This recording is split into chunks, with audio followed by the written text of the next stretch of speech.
Hi friends, welcome to my channel Simple Learning Tips.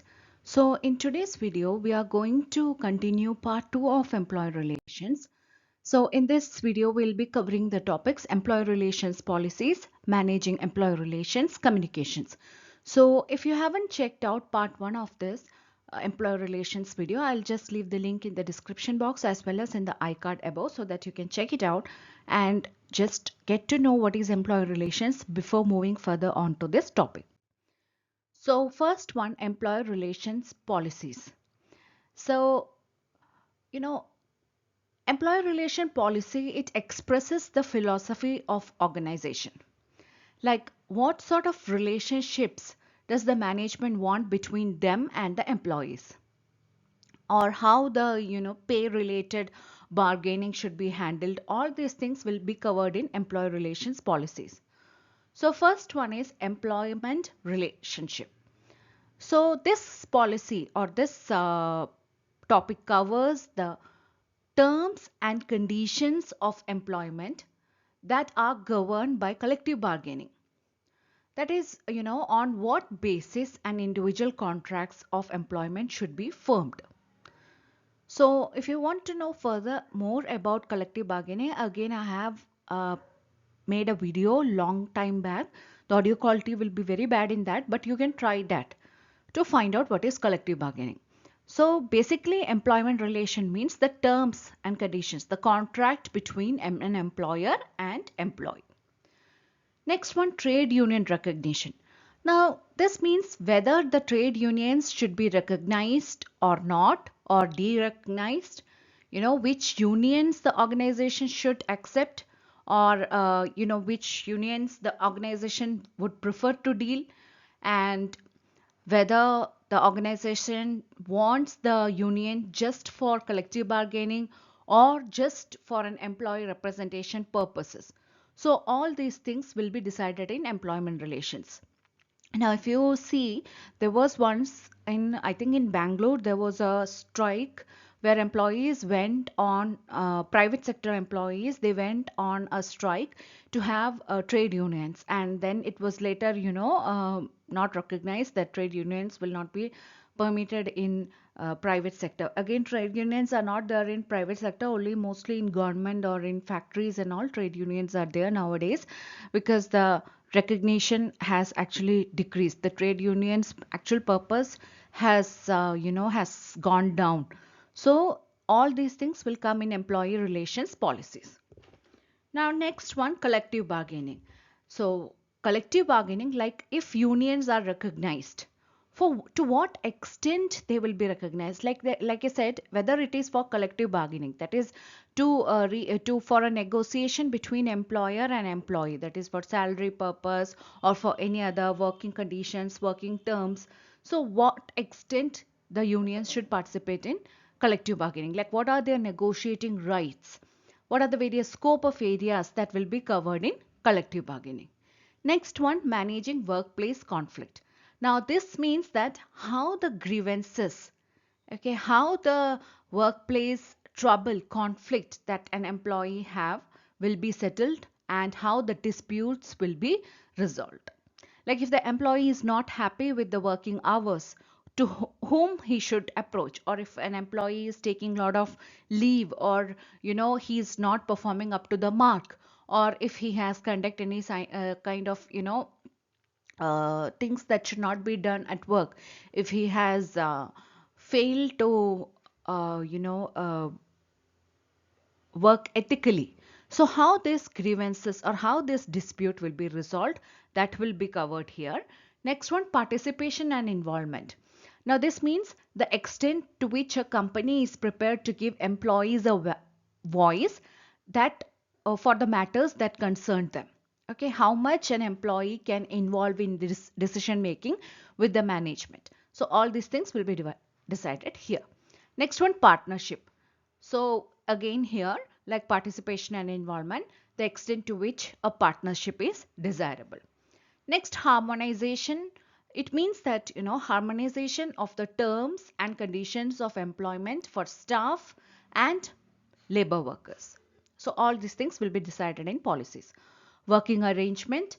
So now this also means the the extent to which management has the prerogative to determine the working arrangements without employees recognition or with employees recognition. Okay, and if employees recognitions are accepted, then whether trade unions will be involved in that.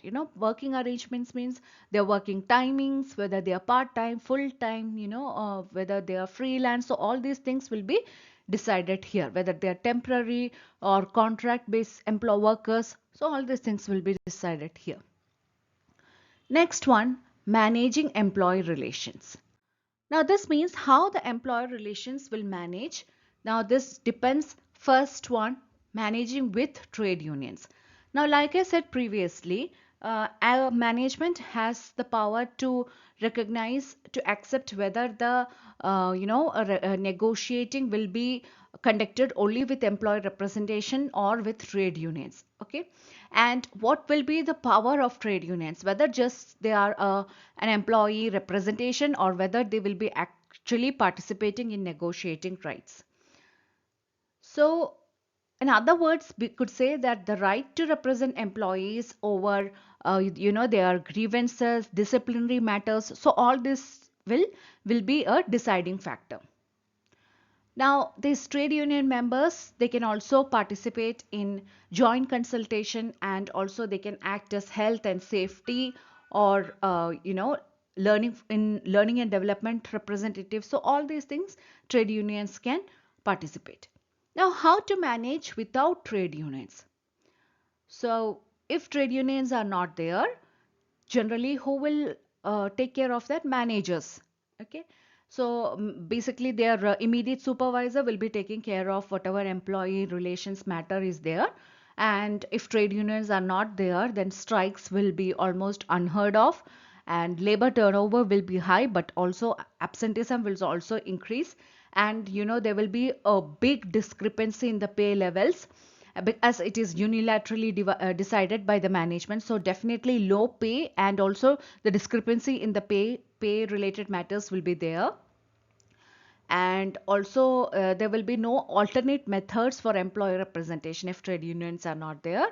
And generally employee relations matters like grievances handling and disciplinary procedure, all these things will be handled in a in a higher level of informal ways. Like if in a government sector, if any disciplinary action has to be taken, there are certain steps which has to be followed mandatorily.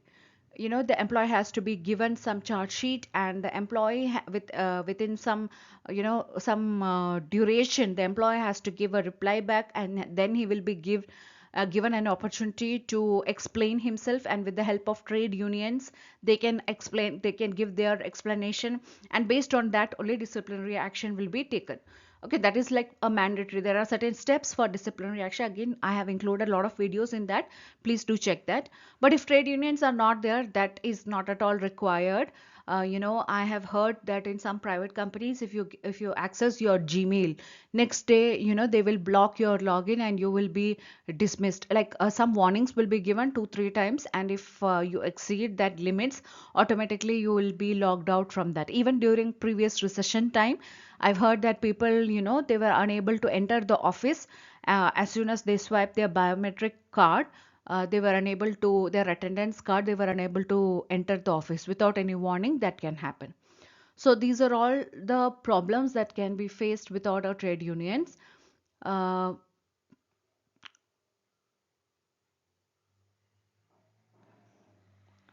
okay. Next one, informal employee relations process. So this happens, whenever a line manager, product line manager, or a team leader is handling an issue of an employee or a group of employees and employee representation without any, management involvement, they are handling it themselves. Now, this can be issues related to work methods, the work timing, overtime, part-time, working conditions, health and safety, and their productivity, outputs, targets, standards, discipline, or maybe it is a payment related to some operation. So when line managers or immediate supervisors or team leaders are handling it, that is mostly informal employee relations process. So line managers and their immediate supervisors of employees, they handle their general day-to-day grievances apart from these issues. And they are expected to resolve these issues to the satisfaction of both parties without involving a formal dispute or grievances or any sort of legal litigations. So it becomes a responsibility for HR people that whenever you are hiring somebody for line managers and supervisors, they should have the capacity to handle these kind of grievances and disciplinary actions. It's not that they don't have that leadership quality and you are hiring it and you are forcing the employees to go for a legal actions. So it is very essential to create and maintain a good employer relations climate, because if that is maintained, cooperation, trust, and a kind of belongingness will increase in the organization. So these employer relations, it should be handled well. Now, last one, I just want to include again communication in a formal organization. Communications I have included, but here I just want to focus on how a good communication system can help to manage better employee relations. Now, why communication is important? Because a good communication systems are very important for three reasons.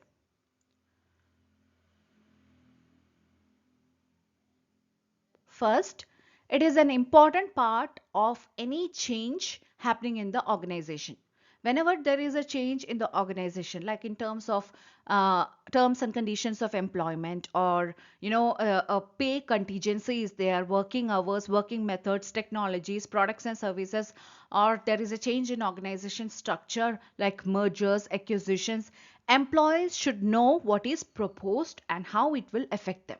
See, like I always give the best example is pandemic. When pandemic, I mean the related to a working environment, when pandemic happened, it was very essential that the companies, they had to come with plans and a good communication system as to ensure that employees are safe related to their health, and also they are not coming to the office, so to provide them with good work from home options. So all these things had to be done. So that is why the first thing, that communication is very essential. Now, the second one, organizational commitment will increase if employee know that what the organization has achieved because of them. Know what are the various achievements that organization has got, or what are the things that they are trying to achieve, and how these things will be benefited to the employees. So this thing will motivate employees to work towards those goals. Now, when an third one is when an effective communication happens, it increases the trust of the employees, and employees understand that organizations are taking extreme measures to explain what they are doing or why they are doing. Okay, so that is why a good communication system is very, very important. That is the importance of communication. Now, what should be communicated? Now, it's not that everything is something bad is going to happen and you are communicating everything to the employees and you're creating a panic situation. That should not happen. So what should be communicated? Now, management and the individual employees need to communicate about terms and conditions of the employment and what they are expected to do, whether they should go for some training, and what are the various training objectives, training opportunities available in the organization, goals, their strategies, company's policies, and what are the performance of the organization, and any other changes that can be happening in the terms and conditions of employees, working arrangements, their requirements, structure and policies of the organization. So everything should be communicated. Approach to communicate. Now, approach to communication means, what are the effective means? See, communication is a two-way process. It should be a two-way process in a company, because it's not that it's like a radio management is giving all the explanation, all the communication, and they are not receiving it back. So it should not happen. whenever there is a whenever there is a change, they should know how the employees are going to react. They can conduct a survey, and also the management should have some sort of empathy towards the employees whenever the employees are raising their concern, and they should feel that whatever they have to say, the management is ready to hear. Okay, so these kind of approaches, like variety methods of communications, could be adopted, like written, verbal, and it can be kept anonymous so that the employee has the freedom to express their concern smoothly.